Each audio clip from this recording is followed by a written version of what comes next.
नमस्कार. आज मी तुमच्यासाठी मस्त अशी चिवडा रेसिपी घेऊन आलेली आहे. हा चिवडा तळलेला नाही, हा चिवडा फक्त भाजलेला आहे. ही पोहे फक्त भाजून घेतलेले आहे आणि त्यात शेंगदाणे खोबरं वगैरे जे आपण टाकलेलं आहे ते फक्त तेलात फ्राय करून घेतलेलं आहे. तुम्ही फ्राय केलं तरी चालेल, मी थोडं डीप फ्राय केलेलं आहे. ही चिवडा रेसिपी तुम्ही नक्की ट्राय करा, तुम्हाला नक्कीच आवडेल. चला तर बघूया चिवडा रेसिपी. इथे बघा मी अशा प्रकारचे पोहे घेतलेले आहे. हे अगदी पातळ पोहे असतात, खूप पातळ पोहे असतात. याला एक नंबर पोहा असं म्हटलं तरी चालेल. तुम्ही दुकानात जाऊन एक नंबर पोहा मागितला तरी चालेल. आणि इथे मी डाळवा घेतलेला आहे, शेंगदाणे घेतलेले आहे, कढीपत्ता घेतलेला आहे, 10 ते 12 मिरच्या घेतलेल्या, हिरव्या मिरच्या आणि थोडेसे खोबऱ्याचे काप घेतलेले आहे. बस फक्त एवढ्या साहित्यामध्ये आपल्याला झटपट असा चिवडा बनवायचा आहे. हे पोहे आपल्याला भाजून घ्यायचे आहे. बघा पोह्यांचा सर्वात आधी तुम्ही पोहे बघा कसे आहे, अगदी पातळ पोहे मी घेतलेले आहे. इथे आपल्याला कढई लागणार आहे आणि इथे 2 चमचे लागणार आहे. तुम्ही अशा प्रकारचे 2 चमचे घेतले तरी चालेल. त्याने तुम्हाला पोहे भाजायला अगदी सोपे जाईल. इथे मी कढई गरम करत ठेवलेली होती, त्यात मी थोडे थोडे पोहे घेऊन भाजून घेणार आहे. पोहे जास्त घ्यायचे नाही आहे. पोहे जर थोडे कच्चे राहिले तर आपला चिवडा हा वातळ म्हणजेच वाकस होतो आणि आपल्या पोटालाही थोडा त्रास होऊ शकतो, कारण पोहे पचायला जड असतात. त्यासाठी आपले पोहे व्यवस्थित भाजल्या जाणे हे महत्त्वाचे आहे. तर आपण पोहे व्यवस्थित कसे भाजून घेणार आहोत हे बघणार आहे. बघा हा पातळ पोहा आहे आणि हे मी भाजत असलेले पोहे आहे. तर पोहे भाजून झाले हे आपल्याला कसे कळेल हे मी इथे तुम्हाला सांगणार आहे. पातळ पोहे आहे, हे अगदी पातळ पोहे घ्यायचे आहे आपल्याला. जे आपण नाश्त्यासाठी पोहे बनवतो ते नाही घ्यायचे आपल्याला, त्याला दगडी पोहे म्हणतात कोणी. हे आपल्याला अगदी पातळ पोहे म्हणतात. वाण्याच्या दुकानात जाऊन तुम्ही एक नंबर पोहा, पातळ पोहा असं मागितलं तरी चालेल. बघा इथे मी अशा पद्धतीने पोहे फिरवून भाजून घेत आहे आणि यासाठी आपल्याला 2 प्रकारचे 2च चमचे लागणार आहे. एकाने व्यवस्थित पोहे वर खाली होत नाही, सर्व पोहे भाजून होत नाही. बघा पोहे भाजून झाले आपल्याला कसं समजेल. हे पोहे अगदी आपण असे हाताने चुरले तर अगदी बारीक त्याचा चुरा होऊन जातो, म्हणजेच आपले पोहे भाजून तयार आहे. बघा अगदी पटकन 5 मिनिट लागले आपल्याला हे पोहे भाजायला. आता इथे आपले हे पोहे भाजून तयार आहे. आता मी तुम्हाला दाखवणार आहे बिना भाजलेले पोहे कसे दिसतात आणि भाजलेले पोहे कसे दिसतात. त्यावरूनच आपल्याला कळून जाते की हे पोहे आपले भाजून झालेले. बघा भाजलेला पोहा असा हाताने चुरा केला तर बिलकुल बारीक चुरा होतो त्याचा. बघा असे भाजलेले पोहे दिसतात, हे फुलून येतात कढईमध्ये. आणि हे बघा हे असे चापट दिसतात. बिना भाजलेले कच्चे पोहे अशा प्रकारे चापट दिसतात. हे लक्षपूर्वक काळजीपूर्वक बघा तुम्ही. बघा भाजलेले पोहे असे फुललेले असतात आणि कच्चे पोहे असे चापट असतात, चापट राहिलेले असतात. बघा इथे आपल्याला हे पोहे भाजून झालेले आहे. अशा प्रकारे मी तुम्हाला पोहे भाजून दाखवणार आहे. आणखी थोडे पोहे मी तुम्हाला भाजून दाखवणार आहे.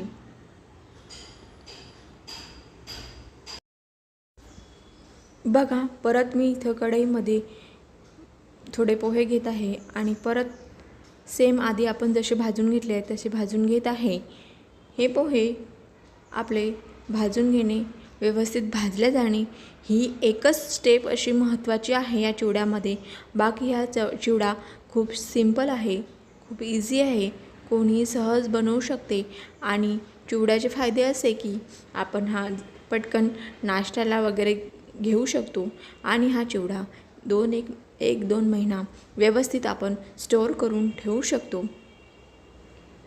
प्रवासात जाण्यासाठी सुद्धा आपण अशा प्रकारे चिवडा बनवून ठेवू शकतो, सोबत नेऊ शकतो.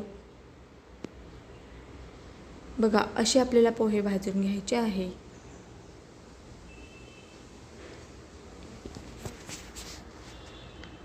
असे पोहे भाजण्यासाठी आपल्याला 2 चमचे लागतात. त्याने आपले पोहे अगदी व्यवस्थित असे भाजले जातात. आणि हा चिवडा तळलेला नसल्यामुळे खूप हेल्दी आहे आणि अगदी स्वादिष्ट असा चिवडा बनतो। हा चिवडा सगळ्यांनाच आवडतो, सगळ्यांचा हा चिवडा फेवरेट आहे। बघा इथे आपले हे पोहे भाजून तयार आहे। बघा मस्तच असे हे मी पोहे भाजलेले आहे। इथे मी हे 1 किलो पोहे घेतलेले होते। आता इथे मी कढई गरम करत ठेवली आहे। इथे आपण शेंगदाणे, डाळवा, खोबरं फ्राय करून घेणार आहे आणि फोडणी पण घालणार आहे यांना नंतर। चला तर बघूया। मी इथे शेंगदाणे हे डीप फ्राय करून घेणार आहे, त्यामुळे मी थोडं जास्त तेल वापरत आहे। इथे आपण तेल गरम करून घेऊया। तेल गरम झाले का चेक करत आहे मी। सर्वात आधी मी इथे खोबरे तेलात फ्राय करून घेणार आहे।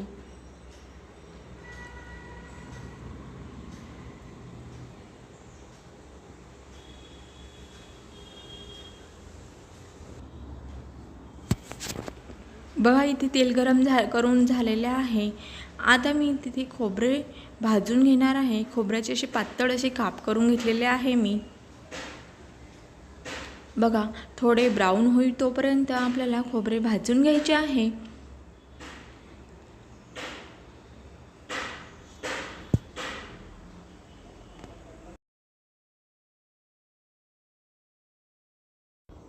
इथे आपले खोबरे भाजून तयार आहे।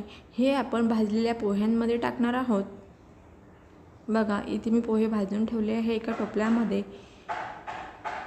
मोठ्या भांड्यामध्ये पोहे घ्यायचे आहे, कारण आपल्याला तिथे व्यवस्थित मिक्स करता आले पाहिजे म्हणून। आता लगेचच मी याच तेलामध्ये शेंगदाणे फ्राय करून घेणार आहे।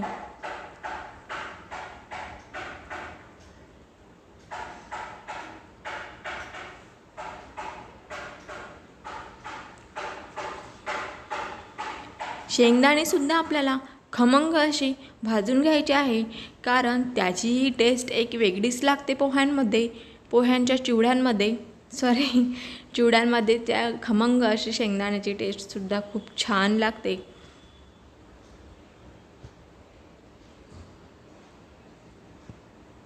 बघा मस्त असे आपले शेंगदाणेसुद्धा भाजून झाले आहे। हे अगदी कढईतून काढता बरोबर आपल्याला पोह्यांमध्येच टाकायचे आहे। बघा इथे मी टाकत आहे।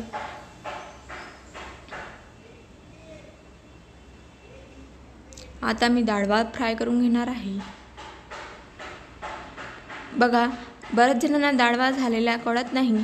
डाळव्याला बघा किती बलून येतात, म्हणजे असे तडतड करतात ते, आणि बलून येणं बंद झालं की समजून जायचं आपला डाळवा फ्राय करून झालेला आहे।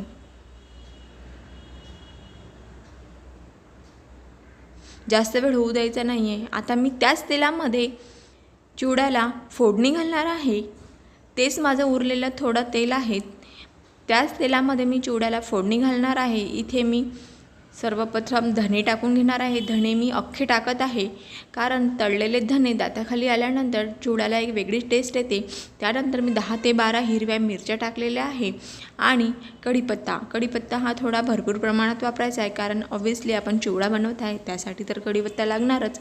थोडा गरम मसाला घ्यायचा आहे। इथे मी रामबंधू चिवडा मसाल्याचा घेत आहे, त्याचा 1 चमचा घेतला आहे आणि थोडी पाऊण चमचा हळद घेतलेली आहे। आणि ही फोडणी आपल्याला गरम गरम चिवड्यावरच, म्हणजे आपण पोहे भाजून घेतलेले आहे त्यावरच टाकायची आहे।